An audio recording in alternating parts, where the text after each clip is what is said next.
Hey guys, this is Dave with Gizaudio, and this is FiiO's newest dongle-style USB DAC, the KA17. Not a big deal, really, it's just another portable USB DAC. Although it may have just thrown to my other favorite portable USB DAC under $200.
Included in the box is the KA17. It also comes with a very cool little protective case, a USB Type-C to Type-C cable, a Type-A to Type-C adapter, and then a couple of little dust plugs for the Type-C inputs to help keep pocket debris from getting into the inputs. As for the price, specifications, and design, the KA17 comes in at $150, and it has a dual ES9069Q DAC chip configuration, and it's paired with the THX AAA 78 Plus amp chip. It puts out an impressive 650 milliwatts out of the 4.4 balanced output in desktop mode and 300 milliwatts in standard mode, while the 3.5 gives you 270 milliwatts of power in desktop mode and 140 milliwatts in standard mode. And those are power ratings with a 32 ohm load. Now, as far as output levels, it gives you 3 volts RMS out of the 3.5 and 4.5 volts RMS out of the 4.4, and that is in high gain and with desktop mode turned on. So that's not bad in terms of power output and level output for such a small device. As for audio formats, it can decode up to 32-bit PCM and DSD-512,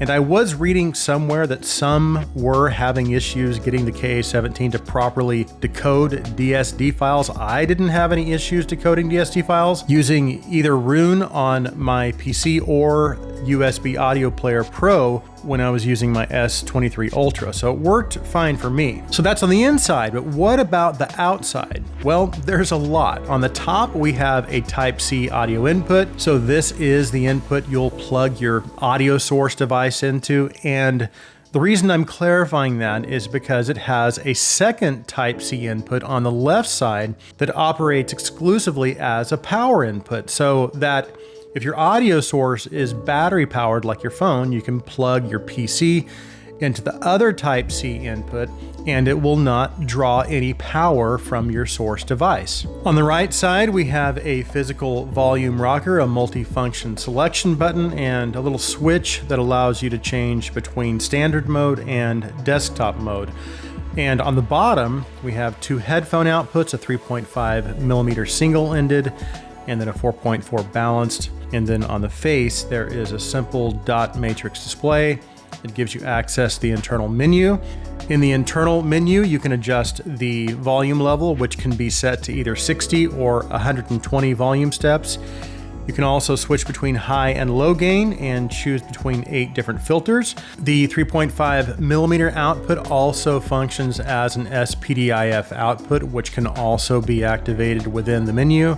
You can also adjust the left and right balance, adjust the dimmer, turn MQA on or off, select between either some user EQs or EQ presets, rotate the display, set the display's timeout, switch between USB 1.0 or 2.0, select your language, and then finally it gives you the recovery option in case you need to reset the device. The KA17 is also compatible with the FiiO Control app, and that allows you to further customize some EQs. So that's a lot of features, but just to clarify, the KA17 does not have a built-in battery and it does not have Bluetooth. Of course, if those are features that you want, FiiO does have the BTR15, which I think is around $110, or the BTR7, which is $199, I think. So both of those do offer those features, but they will not compete with the KA17 in terms of power output. Now, I need to point out that if you are going to be using your phone as a source, if your phone limits the USB power, I think some were saying the iPhone 12 does limit it, it may not activate desktop mode. I didn't have that issue with my S23 Ultra, and it worked great with my laptop and desktop PC, but that's something you just might want to be aware of if you have an older phone. And then finally, let's talk about the design. I have the black version, but they also have a cool blue version available. The build quality of the KA17 is excellent, as is the design. I like the X design on the face and how they've shaped the glass to flow with the X design. And they've also duplicated and incorporated that same X design onto the face of the case as well, which looks very, very nice. I will say, however, the device is on the larger side compared to some of my other portable DACs, and it does have some sharp corners. That being said, it is still what I would consider to be very pocketable, and when I took it out on walks, I forgot it was even in my pocket very quickly. Okay, let's move on to the sound.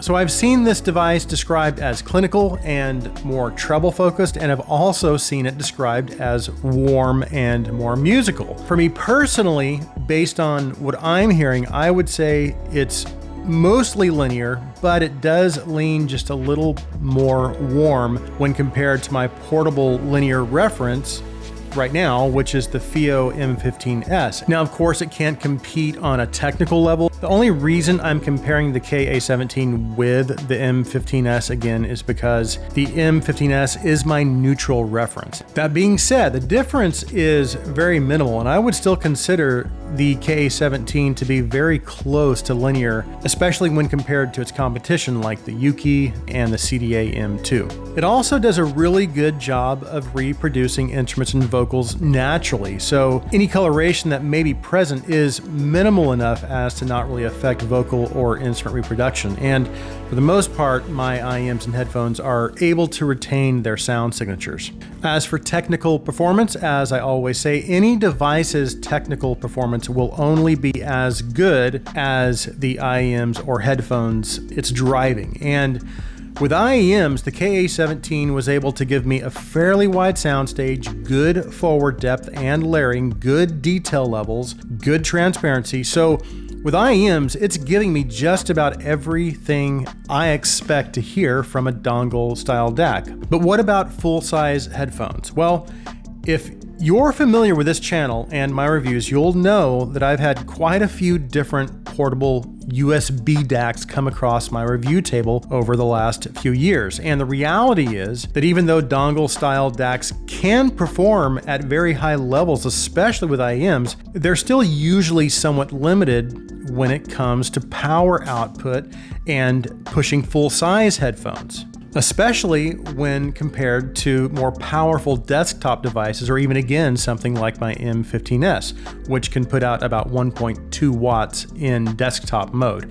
Now, there are devices like the FiiO Q11 that are technically portable that can put out around 650 milliwatts also, but it's way bigger than the KA17. And for me personally, it's not something I'm going to just throw in my pocket when I head out of the house, but I will throw the KA17 in my pocket. And here's the thing, the KA17 also has 650 milliwatts of power output out of the 4.4 balanced output in desktop mode, which is pretty impressive for a device this size. As a matter of fact, the KA17 is probably one of the most powerful dongle-style USB DACs I've ever reviewed. And what that means is that unless you have some really hard-to-drive headphones, the KA17 should be able to give you ample power to drive most headphones. I've had no issues at all getting all of my headphones to good listening levels. Now, I will say that, like all of my other dongle-style DACs, while I did reach loud volume levels, I don't think it necessarily brought the best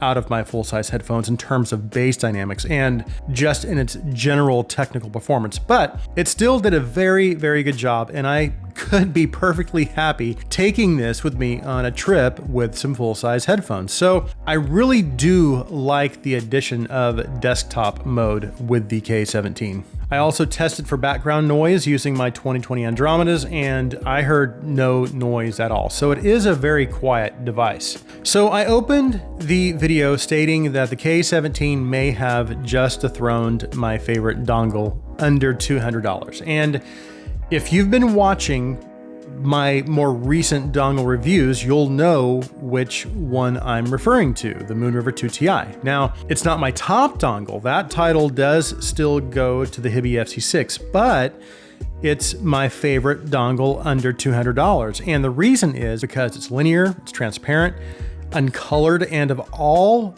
of the dongle style DACs I've owned under $200, the Moonriver 2 Ti just seems to give me the overall best sonic performance. And I will tell you right now, the K17 does not sound better than the Moonriver Ti with IEMs, but I did notice a slight improvement in the bass performance over the Moonriver 2 Ti when I paired the K17 with my Aria Stealths. And they're not a super hard headphone to drive, but they are a little hard to drive. And they are a 32 ohm headphone, but they only have a sensitivity of 94 dBs. And from my experience, they definitely do benefit from more power and level output as far as getting them to perform at their peak levels. And I wouldn't necessarily say the K17 pushed the Aria Stealths to their peak performance, but the bass did seem to tighten up a bit. And again, with IEMs, I did not notice any difference whatsoever between the K17 and the Moonriver 2 Ti. Now,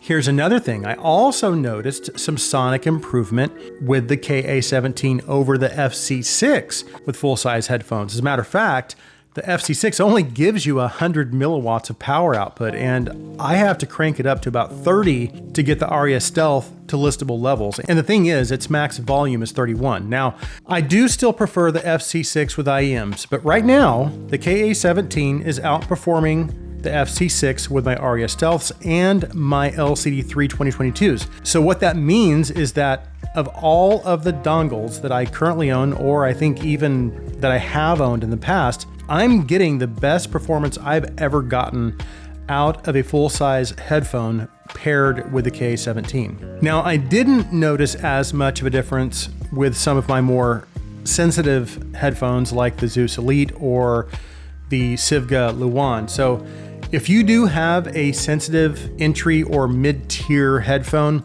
you'll most likely be perfectly fine with the Moonriver 2 Ti, FC6, or pretty much any other regular dongle style DAC. So in terms of driving some of my best performing full-size headphones, the K17 is my top performing dongle USB DAC. Again, with IEMs, it's about on par with the Moonriver 2 Ti, and I still prefer the sound presentation of the FC6 with IEMs over the Moonriver 2 Ti or K17. So the bottom line, it's really going to come down to what you own as far as your collection of headphones and IEMs. Oh, and I almost forgot, the K17 also has more features than either of those, and it's also the least expensive of the three. So the K17 does absolutely get my full recommendation. So that concludes my review of the FiiO KA17. If you are new to the Gizaudio channel and you like our videos, please take a minute and hit that subscribe button. And if you want to go a step further, you can also support us through our Patreon. I'll be sure and leave a link in the description. Thank you guys so much for taking the time to watch this review. Please like this video. Please share this video. I hope you have an awesome day.